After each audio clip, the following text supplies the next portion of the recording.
Around, hey man, like monkeypox, World War III. I had a fuck buddy die on me. Not on me, which would have been great. Having someone come and die at the same time. It's like something to accomplish, you know? No, he was great. He gave me my first toe job. You know what it feels like for a girl with size 10 wides to have a man make love to her foot? Point is, he was a giver. So guys, the problem with a fuck buddy dying on you is that when you start reminiscing of all the good times you used to have with each other, it's all the dirty shit that you used to do to each other, right? So that's fine, except when you're at his funeral. Like, is it bad I got wet at a funeral? Holy judgment, it gets worse. I actually went home and jerked off to him twice. I know, I felt bad about it, but then I was like, you know what? He would have appreciated how I said bye to him. You know? It's like we had our own celebration of life. I feel like I gave him a happy ending. That's how I feel. Too soon, right? Guys, this next joke, I call it No Mama, No Cry. So I'm a bit of a unicorn in my culture. I'm a Middle Eastern Catholic in her 40s, divorced with no kids. Thank you. I dodged the baby bullet. No regrets coming out of this vagina. Right? For me, what's amazing about the sitch is the fact that my urge to be a mother was overpowered by my urge to be lazy. Because let's face it, being a mom is not for lazy people.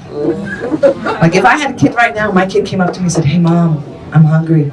I want a sandwich." I'd be like, "Me too, kid." What are you gonna do about it?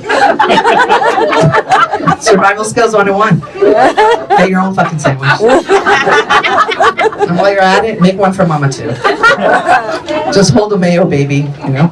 We're still in the summer, kind of. Right? Dating, I'm dating in your 40s is hilariously practical. When now I find myself when I'm on a date, I'm like, when he tells me he's got a job with benefits, I'm like, ooh, oh. Like, what are we talking about here? Like full comprehensive or just dental and orthotics? I mean, I'm not greedy. I'll take either. One thing I won't do though is live with a partner anymore. Because last time I lived with a partner, we tried to practice conscious uncoupling. And I'll premise this by saying I was one of those assholes who used to always talk to their exes. It's like, I used to stick my finger in your ass a lot. Like, how do you stop talking to someone after that? Very easily, apparently. So we're practicing conscious uncoupling, and I don't know if people know what that is. It's when people break up and decide to be friends at the same time.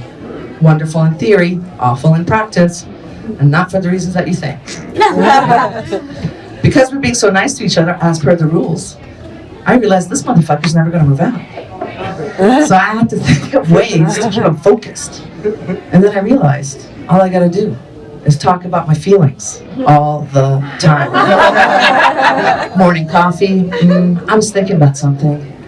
Watching the game at night, we need to talk. Because it turns out, what's worse for a guy than his girlfriend talking about her feelings? It's his ex-girlfriend talking about her feelings. Didn't take long after that. So basically that means I live in Toronto, so that means I have roommates, which is great for the most part, except it gets a little fucked up sometimes. Like I had one roommate come home with the scabies. Yeah. I didn't even know what the scabies were. I was like, what is this? Some kind of Victorian disease? What am I supposed to do? Eat some oranges? Talk to me! Turns out, it's a highly infectious flea. Yeah. So I invited my ex over.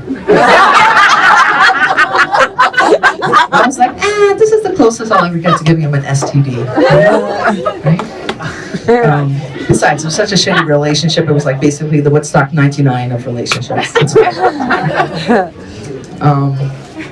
Yeah, and my second roommate wasn't even any better. At first, I was excited about her, but then I started realizing I might have cock-blocked myself. The woman was stunning, you know? And I don't know if you can tell, but I come from a long line of short, hardy mountain women. I was a great catch back in the day when you had to survive for basic resources. But they fit me in a condo, you know? Totally different, right? Yeah, and she was cool too. She asked me where she could bark her pipe, where she could park her bike. And I was like, yeah, the bike rack behind the house. She goes, no, my motorcycle. And that's when it hit me. Yeah, I just turned myself into a fat little sidekick. So I'm not gonna lie, but someone might have caught a bad case of the scabies. Nothing personal, honey, but everyone's the star of their own movie, you know?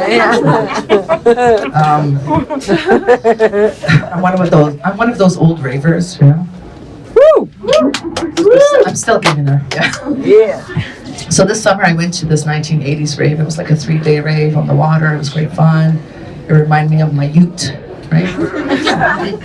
But then I started getting PTSD. I was like, wait a minute.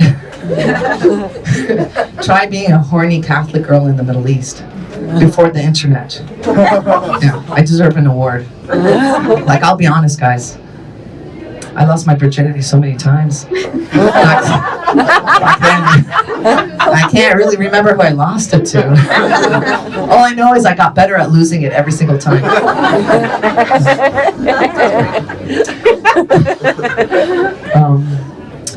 Yeah, so I got fat. I don't know what happened. I mean, I know what happened. I didn't exactly skip a meal. And I suppose you're, you turn in the 40s, your metabolism slows down, and I guess my lifestyle caught up with me. Like, who knew years of eating my feelings and drinking my feelings and maybe snorting my feelings would have an impact, but here we are. And I'm in denial that it happened because the other night I was walking home alone and I thought someone was following me. Turned out to be my own ass. I didn't even believe it. I had to put my hand on my ass and walk a little bit, and I was like, oh, mystery solved. And I have no dignity, and I'm cheap, so I'm squeezing into everything with no shame. But I might have taken it too far because I was putting on me Spanx, and a big old chunk of Spanx ripped off. You know what I did next? I know, I didn't think you could break your Spanx, but I did. You know what I did next? I blamed it on the Chinese. I was like, must be made in China. Disturbing. So guys, it's one thing to be fat, broke, and middle-aged. It's another thing to be all three in Lebanese too. I'm sure other cultures can relate, right? But Lebanese people are ruthless. Even on the deathbed, they don't care to go out on a high note. It's like, I'm dying, but here's what's wrong with you. Very big on free advice, very big. Right? So I went to go see my 83-year-old Lebanese dad, and as per the usual, I chronically lied to him about how amazing my life is. Right? I got a great job. I've got a great boyfriend who has a great job with benefits. Right? And you know what he tells me? He was like, well, you better marry him then, because let's face it, you've reached your expiration date. I was like, yeah! What did you say, old man? I'm just kidding, he still scares the shit out of me, but nonetheless, he tried to fix it, and he was like, well, you know what I mean, like, expired, but not really expired, Best before, just to be on the safe side. Thank you guys.